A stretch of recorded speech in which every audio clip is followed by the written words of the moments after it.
Good evening, everyone, and welcome to our 27th BFO Angels Tree of Light ceremony. For those of you who do not know me, my name is Jane Carter. I am the Executive Director of Bereaved Families of Ontario-Durham region. The program tonight has been altered slightly due to several people with illnesses, and please bear with me with my voice. Back in June, when we usually booked the Durham board, they had a new way of booking and they could not secure a location or a time for us. So we had to make other arrangements, and so thank you to the Catholic Board of Education that allowed us to come. As I look around the room, I see many familiar faces of people I have met before at previous Angel Tree ceremonies. We welcome you back as we attend a tradition that none of us ever imagined we would be taking part in. For those of you who are attending for the first time, it is understandable that it can be a little overwhelming, and seeing so many others who have suffered the loss of a child or loved one. Our majestic tree laden with hundreds of angels signifies that you are not alone. Our genuine hope is that through talking and listening to others who are further along in their journeys, you will be able to find some peace and believe it is possible to survive.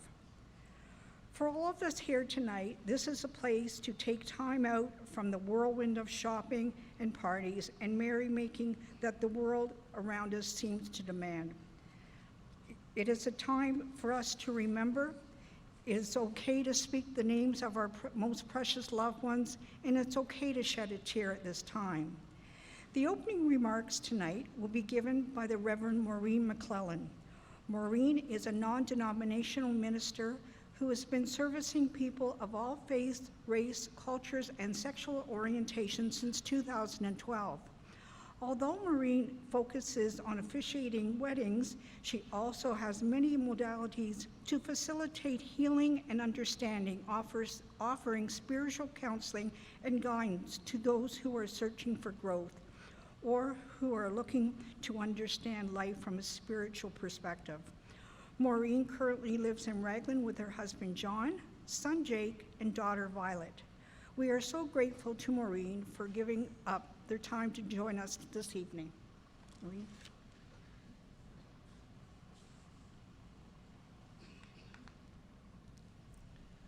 Thank you.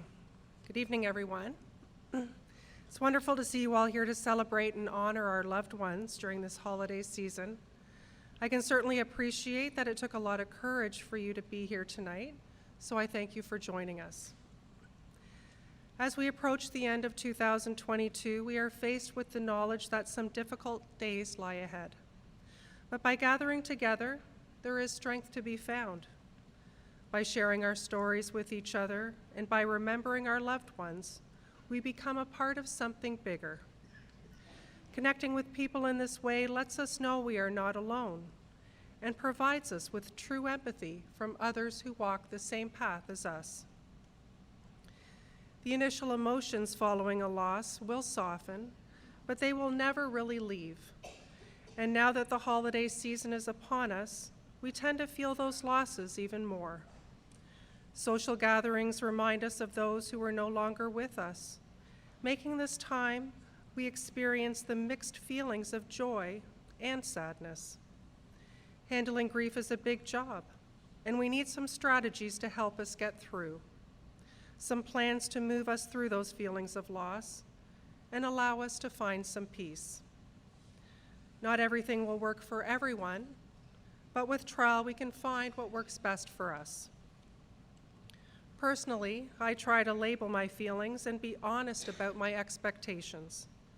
I give myself permission to feel sad, to feel angry, or lonely, because by allowing those feelings to flow through us, our moods will naturally change.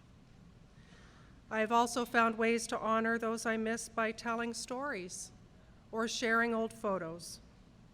We can let our loved ones remain alive in us and be an active part of our experience, giving them space in our lives and our traditions.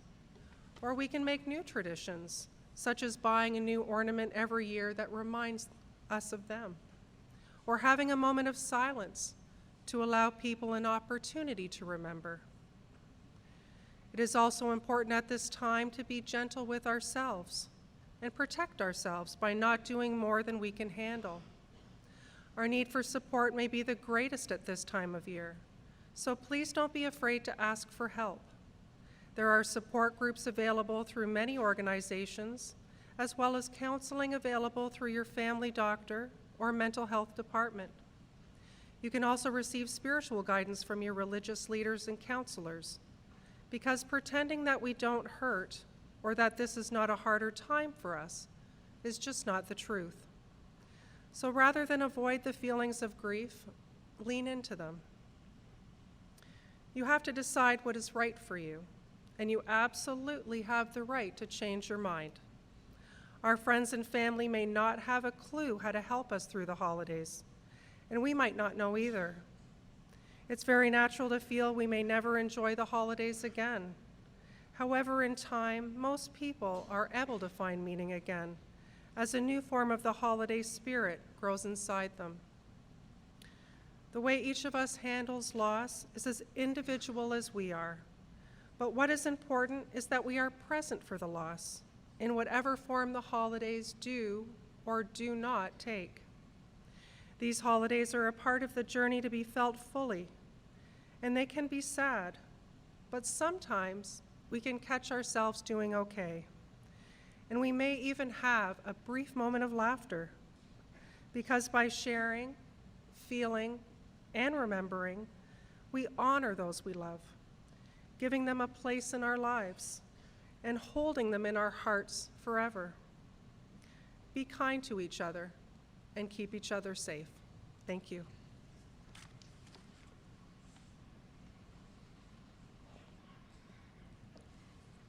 Thank you, Maureen, for your warm opening.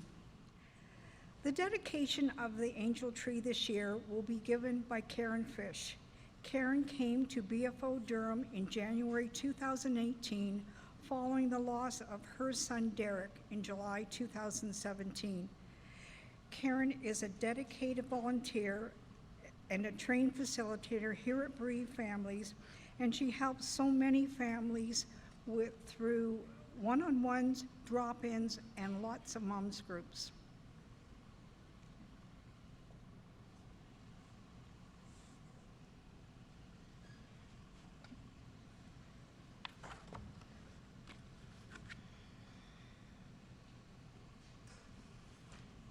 Hi, my name is Karen Fish. Thank you all for coming to this year's Angel Tree Ceremony. I acknowledge how difficult a night like this can be, and I share in your pain of losing a loved one. Happy holidays. No matter what holiday you celebrate, these simple words can pack a huge gut punch for a lot of us here tonight. Losing a child, a parent, a grandparent, a sibling, a husband, or another cherished loved one often changes who we are and what the holidays now hold for us. The very same things that we once considered and associated with joy, the anticipation, the bright lights, decorations, gifts, music, festive parties, and the familial gatherings may now bring fear, uncertainty, and plenty of tears. We hope that our unique angel tree, with its beautiful and individually handcrafted angels, will give you a moment of peace and joy as we all join together to remember those that we have lost. When lit, the angel tree will shine brightly. And I like to think that all of those little lights on the tree are connected to our angels. For me, it helps a little with the darkness that I sometimes feel during these times. It's okay to find little things like that to help us in our grief. There's an angel on the tree in memory of my youngest son, Derek James Fish. Derek was a beautiful, healthy, and vibrant young man with a gentle soul. He had a seriously contagious smile, the ability to make others laugh, and dark brown eyes that often sparkled with mischief, or shenanigans as he liked to call them. From a very young age, Derek had an ingrained need to help others His loyalty was steadfast. Right was right, and wrong was wrong. As a police officer, a master deputy for the Richland County Sheriff's Department, and as a staff sergeant in the South Carolina Air Force National Guard, Derek was able to fulfill his childhood dreams and ambitions. He had worked very hard to get to where he was. He loved his country, he loved his close circle of friends, he loved his work, and most of all, he loved his family. To all of us who knew him well, he was a happy, successful, and bright young man. Derek really did help a lot of people, both in his personal and in his professional life. Unfortunately, he could not help himself, and we did not know that he needed our help. On July 28th of 2017, we lost our most amazing Derek to suicide. Side note here, Derek would want me to say most amazing, not just amazing. He was a go big or go home kind of guy. And I can feel him smiling as I say that. Derek was only 28 years old when we lost him. Life is not always as it seems. There are always those around us that are fighting battles we cannot see, just as others cannot always see our battle with grief. Please remember that and always be kind. When Derek died, my world shattered. His light was gone, leaving me in a very dark place. I didn't know how to live in a world without Derek, and honestly, I wasn't sure I even wanted to. How do you heal from something so devastating?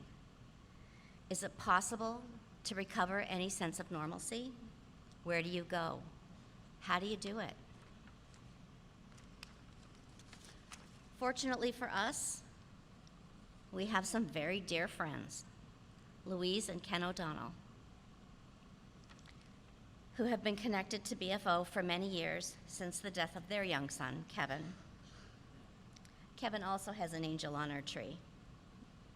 Once connected with BFO, I slowly began to heal and to learn how to live in my now very different world. It was amazing to be surrounded by those who really, and I mean really, understood my grief and all that went with it. We have all heard the phrase, "It takes a village to raise a child." The exact origin of this phrase is unknown, but it is thought to originate from an old African proverb. Well, it also takes a village or a knowing community to help you get through the devastation of losing a child. That is exactly what BFO is, a knowing community. A community of parents helping parents to get through their loss. BFO is my village. This community has given me the strength, the courage, and the ability to move forward, all while carrying Derek's light and love with me. I am forever grateful that Derek was mine, and now I am forever grateful for my village. As we move forward into the festivities of this season, please know that it really is okay to smile, to laugh, to hum along, to sing a favorite song, maybe even dance a little, and definitely to smile over our cherished memories. Our loved ones are smiling too. Tonight, I am so honored to dedicate all of the angels on our beautiful tree to the memories of those smiling down upon us. To those we miss, but will always hold close in our hearts, may their love and their light always be with us. Thank you.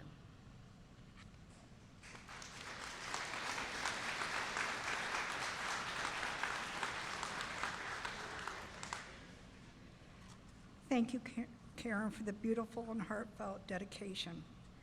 The lighting of our tree will be performed tonight by Kirsty Bradshaw and Jackson Sinclair. Kirsty is lighting the tree in memory of her two sons, Kyle and Evan. Jackson is lighting the tree in memory of his dad, Evan, and Uncle Kyle. There will be a moment of silence following this.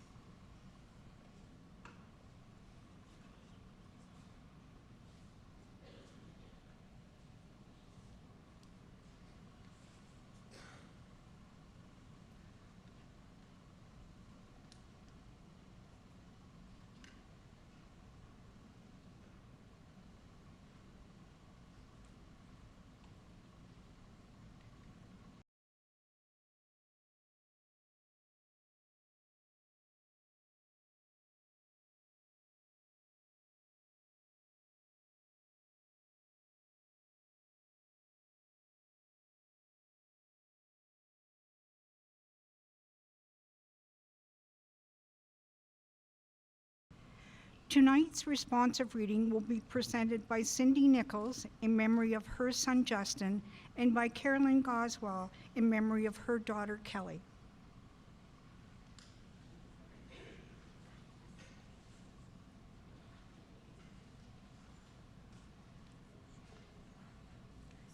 This one. In the rising of the sun and its going down, we remember them.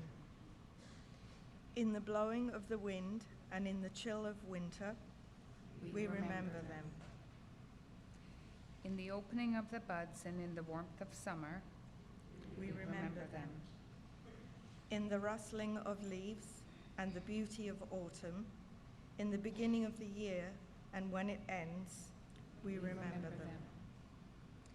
When we are weary and in need of strength, We remember them.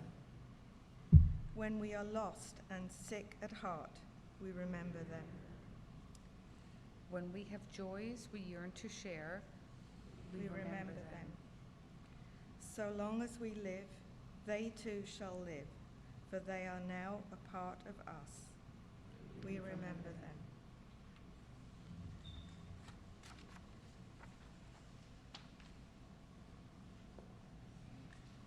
Thank you, Cindy and Caroline. We would like to thank the following: the Durham Catholic School Board for offering this new venue, John McManus for his beautiful guitar playing prior to the service. A big thank you to Caroline Goswell, the chair of the Angel Tree Committee, and to all the Angel Tree Committee members who actually made the Angels at many sessions this summer. We'd also like to thank the wonderful teen volunteers that we have who are always so pleasant and reliable. I would personally like to thank Marlene Cherowitz, Bev Campbell, Vanessa Longhurst, Sharon Sears, and Caroline Goswell for their work in the office.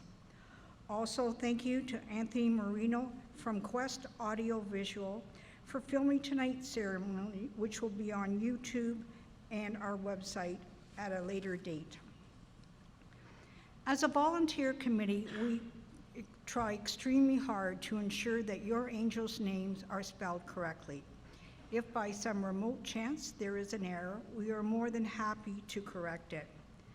For the safety of everyone, please remain seated until the volunteers have set up the ladder beside the tree and the lights come on.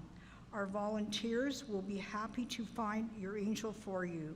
Only one angel per name is placed on the tree. Any additional angels ordered by that name may be picked up at the additional angels table. This concludes our service for this evening. Thank you so much for coming out tonight, and we wish you all the very best for the holiday season. Please stay and enjoy some refreshments in the lobby. Thank you.